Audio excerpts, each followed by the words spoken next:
Hello everyone, welcome back to my YouTube channel. कैसे हो आप लोग? आई होप कि आप लोग अच्छे होंगे और मैं भी अच्छी हूँ। तो फ्रेंड्स, फाइनली सरिता जी की फाइनल वीडियो आ चुकी है और उनकी वीडियो से हमें पता चलता है कि नेहा और सचिन दोनों गलत थे और दोनों ने ही मिलकर मनीषा को धोखा दिया है। तो फ्रेंड्स, बातें करते हैं कि सरिता जी ने अपनी वीडियो में क्या क्या बताया। सरिता जी की वीडियो से ये पता चलता है कि जो सचिन था वो भी नेहा के प्यार में पागल था और नेहा भी सचिन के प्यार में पागल थी। तो साफ साफ यहाँ पे दिखाई देता है कि दोनों की गलती थी और दोनों ने मिलकर मनीषा को धोखा दिया है। मनीषा को क्या, दोनों ने ही अपनी फैमिली को धोखा दिया है, अपने व्यूअर्स को धोखा दिया है, अपने सब चाहने वालों को धोखा दिया है, जो भी उन्हें देखते थे, जो भी उन्हें पसंद करते थे। तो फ्रेंड्स, बात करते हैं नेहा की। नेहा के बारे में सरिता जी ने बताया कि सरिता जी की 3 वीडियो आ चुकी है अभी तक। तो उनकी पिछली वीडियो में उन्होंने कहा था कि जब नेहा उनके घर गई थी और अकेले जब उनके साथ थी तो सचिन का काफ़ी कॉल आता था नेहा के नंबर पर। नेहा के नंबर पर बहुत सारे कॉल आते थे सचिन के, पर सरिता के सामने नेहा रिसीव नहीं करती थी और 1-2 कॉल रिसीव करती थी। तो उससे मालूम पड़ रहा था सरिता जी को कि कुछ ना कुछ तो बात ज़रूर है। और अपनी लास्ट वीडियो में उन्होंने बताया है कि जो नेहा थी वो जब उनकी गोद मतलब जो भी बेबी शावर था सरिता जी का, उसमें जब नेहा गई थी तो सचिन भी गया था, लेकिन सचिन के साथ मनीषा नहीं गई थी। वहाँ पर सरिता जी ने बोला है कि उन्होंने अपने बेबी शावर में मनीषा को भी इनवाइट किया था। तो फिर मनीषा को सचिन साथ क्यों नहीं ले गया? क्या नेहा ने मना किया था? अब ये तो नहीं पता कि नेहा ने मना किया था या फिर सचिन खुद से नहीं ले गया था मनीषा को। और सरिता जी की वीडियो से ये बात भी खुल के सामने आई है कि उन्होंने नेहा, शबनम और नीतू को एक कमरा दिया था और बाकी लोग अपने अपने कमरे, मतलब जो भी था उनका अलग अलग कमरा था। तो ये बात सरिता जी को शबनम ने बताई कि नेहा के मतलब उनके रूम में नेहा, नीतू और शबनम जिस रूम में थी उस रूम में सचिन बहुत देर तक बैठा रहता था। रात में 3 बजे तक, सुबह 8 बजे फिर आ जाता था। तो इन लोगों को काफ़ी प्रॉब्लम होती थी। और जो भी उस समय नेहा और सचिन की एक्टिविटी थी उस वजह से सारे क्रिएटर आपस में कानाफूसी कर रहे थे कि इन लोगों के बीच में कुछ चल रहा है और ये जो भी हो रहा है वो अच्छा नहीं हो रहा है। लेकिन कोई भी खुल के, क्योंकि किसी के पास प्रूफ नहीं था, सिर्फ सबको संदेह था, इस वजह से कोई किसी को कुछ बोल नहीं पाता था। इस वजह से ये बातें दबी रह गईं। तो यहाँ पर सरिता जी ने एक बात और कही है कि जब शबनम ने बताया तो सरिता ने बोला कि तुमने मुझे पहले क्यों नहीं बताया? तो उस बात पे उसने कहा कि जब नेहा सचिन को हम बाहर जाने के लिए कहते हैं तो नेहा भी गुस्सा होती है और सचिन को भी अच्छा नहीं लगता है। तो भाई कहीं ना कहीं दोनों में खिचड़ी तो पकी रही थी, दोनों की ही गलती है तो सब जानते हैं। लेकिन यहाँ पे मनीषा की बात करते हैं। तो मनीषा को सचिन क्यों नहीं लेकर आया? और मनीषा से जब सरिता जी ने पूछा कि मनीषा तुम क्यों नहीं आई, तो मनीषा ने बोला कि मुझे लाया नहीं गया है, मतलब कि सचिन ने मना कर दिया था कि सरिता जी ने आपको नहीं, तुमको नहीं बुलाया है मनीषा को। तो यहाँ पे सचिन ने भी झूठ बोला। अब अगर हम सचिन से ये बात पूछेंगे तो ये तो जाहिर सी बात है, सचिन बोलेगा कि नेहा ने मुझे वशीकरण कर दिया था, तो नेहा ने मना कर दिया था, इस वजह से मैं मनीषा को नहीं ले गया था। तो भाई काला जादू तो हुआ ही था। कौन सा जादू हुआ था ये तो आप लोग अच्छे से जानते हैं कि सचिन के ऊपर कौन सा जादू हुआ था। तो रही बात यहाँ मनीषा की कि मनीषा के साथ झूठ बोला गया और मनीषा के साथ बहुत बड़ा धोखा किया दोनों ने मिलकर, नेहा और सचिन दोनों ने मिलकर। फिर आगे बात करते हैं कि सरिता जी के जब घर पर ये लोग आए थे उस समय, जब कुछ भी जो भी बात हुई थी सचिन के साथ, इनकी जो कहा सुनी जो भी हुई थी उस बात को बढ़ा चढ़ा कर पेश किया गया सचिन के द्वारा। वहाँ पर जब सचिन झूठ बोल रहा था सरिता जी के बारे में, तो वहाँ पर नेहा ने भी सचिन का साथ दिया। तो इस वजह से जो नेहा ने माफ़ी मांगी थी वो इसी वजह से मांगी थी कि सचिन, जब सरिता ने नेहा को समझाया कि नेहा तुम्हारे साथ गलत हो रहा है और तुम पीछे हो जाओ, ये सब जो भी कर रही हो गलत है और सारे क्रिएटर तुम लोगों के बारे में बातें कर रहे हैं और अगर आगे बढ़ी तो तुम बदनाम हो जाओगी। सरिता जी के समझाने के बावजूद भी नेहा नहीं मानी, आगे बढ़ती चली गई और उसका परिणाम ये हुआ कि आज के डेट में नेहा बदनाम हो गई पूरी तरह से। सचिन तो बदनाम है ही, लेकिन नेहा को ज़्यादा बदनाम किया गया है। तो इस वजह से नेहा ने अपनी वीडियो में सरिता जी और आकांक्षा जी से माफ़ी मांगी थी।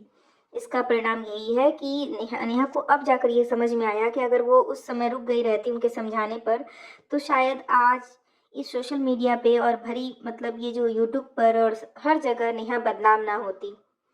तो फ्रेंड्स, ये तो रही माफ़ी की बात और सट्टा जी के समझाने की बात। आगे बात करते हैं, जो ये बंद कमरे का राज था।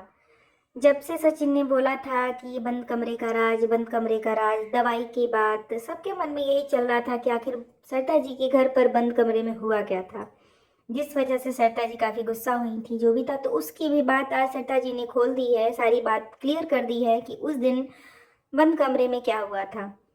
तो फ्रेंड्स, उन्होंने बताया कि हम 4-5 लोग बैठे हुए थे रूम में और नेहा भी थी, और सरिता जी को इस बात का पहले से गुस्सा था, जो कि शबनम ने उन्हें बताया था कि सचिन जो है नेहा के रूम में बैठा रहता है हम लोग के साथ रात में 3 बजे तक, सुबह 8 बजे तक।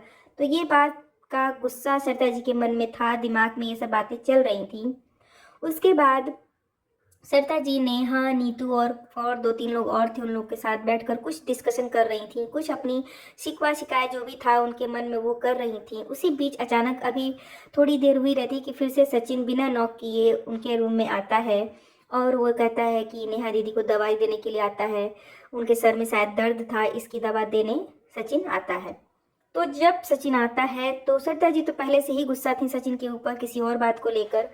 फिर उनका गुस्सा निकल जाता है कि हम एक तो पहले तुम नौकर के नहीं आए रूम, और दूसरा आते ही नेहा को दवाई देने लगे, और वो जब दवा मांग रही थी कि लाओ मैं दे देता हूँ, तो वहाँ पे सचिन ने भी बोला कि मैं नेहा दीदी के लिए दवा लाया हूँ।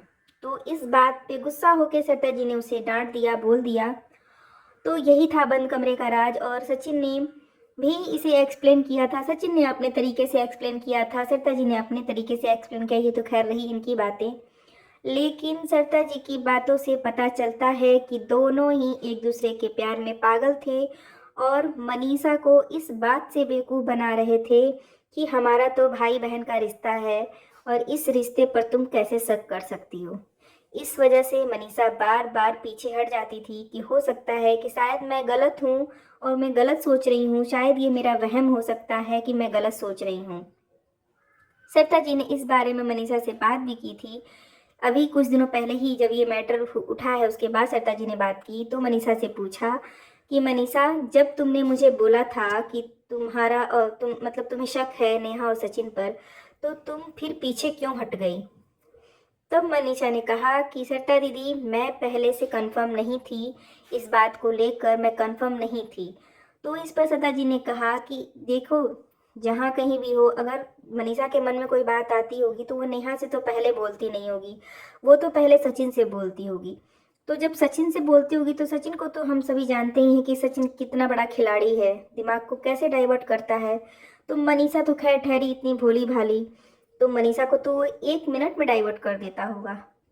तो फ्रेंड्स, सचिन जो है ना, पहले जब ये बातें खुल के सामने नहीं आई थी तब वो दूसरे लोगों को दोष देता था और मनीषा को दोष देता था कि ये सबकी बातों में आ जाती है, लोग इसे भड़काते हैं, वो चाहते नहीं है कि नेहा दीदी के साथ हमारा कोई रिश्ता रहे। और अब जब सारी बातें खुलकर आ चुकी हैं तो सचिन का ये कहना होता है कि नेहा दीदी ने उन्हें जाल में फंसा लिया था, उन्हें वशीकरण मतलब काला जादू कर दिया था। तो भाई सचिन तो कहीं गलत है ही नहीं, सचिन तो किसी के वश में आ गए थे, इस वजह से उन्होंने गलती कर दी। बाकी तो सचिन सचिन को अगर नेहा अगर उनकी जगह दीदी काला जादू नहीं करती तो शायद सचिन ये गलती नहीं करते। तो सचिन तो पाक साफ है, वो कहीं से भी गलत नहीं है।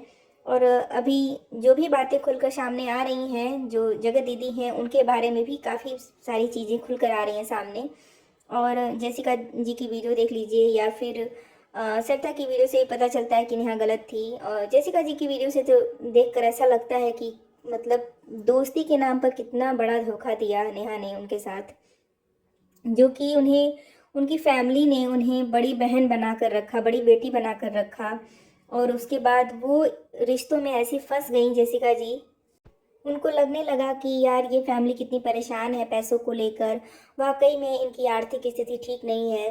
तो उन्होंने अपने हस्बैंड से कह के उनकी कई बार मदद की पैसों से या फिर जिस भी तरह से, यहाँ तक कि उन्होंने ये भी बताया है कि नेहा को वीडियो बनाने नहीं आता था या फिर यूट्यूब का जो चैनल खोलना था वो भी जेसिका ने ही सलाह दी थी नेहा को, और वीडियो एडिटिंग करने नहीं आती थी तो जेसिका ने ही सिखाया था उन्हें। उसके बावजूद, इतना सब कुछ होने के बाद भी, जेसिका के इतना हेल्प करने के बाद भी उन्होंने हर तरह से हेल्प की, चैनल खोलने से लेकर एडिटिंग तक सिखाया। उसके बाद उन्होंने पैसे से भी हेल्प की। हर तरह से हेल्प करने के बाद भी उनके नखरे कम नहीं हुए और उन्होंने खुद ही ऐसा किया जिसकी वजह से जेसिका का दोस्ती पर से विश्वास उड़ गया और उसी दिन से उसने दोस्ती से तोड़ लिया नेहा से। तो यहाँ ये मालूम होता है कि नेहा और जो उसका भाई है, जगत दीदी का भाई और जगत दीदी, दोनों ही एक नंबर के ठग हैं। और जिस हिसाब से पैसों का जो जो भी चीज़ें खुल कर आ रही हैं, तो इससे यही मालूम पड़ता है कि ये तो पहले रिश्तों में फंसाते हैं, बहुत अच्छा मान सम्मान देते हैं कि भाई तुम घर के ही सदस्य हो। और इन सब बातों से ऐसा लगता है कि कहीं ना कहीं सचिन का भी इन लोगों ने फ़ायदा उठाया है। तो यही बात है कि देखो, गलती कोई भी करता है तो वो ये सोचता है कि मैं जो गलती कर रहा हूँ या कर रही हूँ कभी सामने नहीं आएगी, लोगों को पता नहीं चलेगा। लेकिन जब आप बार बार वही गलती दोहराते हो, बार बार गलत काम करते हो, तो कभी ना कभी ये सब चीज़ें खुलकर आती हैं सामने, क्योंकि सच्चाई ज़्यादा दिन छुपी नहीं रहती है। कहते हैं कि सत्य पराजित हो सकता है पर परास्त नहीं। तो वही आज के डेट में हो रहा है। सचिन और नेहा दोनों ने ही गलत काम किया था और दोनों की ही सच्चाई खुलकर सामने आ रही है। तो फ्रेंड्स, यही होता है, कहते हैं गलत काम का गलत नतीजा। फ्रेंड्स, आज की वीडियो में बस इतना ही। आज की वीडियो कैसी लगी प्लीज़ बताइएगा ज़रूर कमेंट करके। अच्छी लगी हो तो लाइक कर लीजिएगा, मेरे चैनल पर नए हो तो सब्सक्राइब कर लीजिएगा। मिलते हैं नेक्स्ट वीडियो में, तब तक के लिए bye bye. Thanks for watching.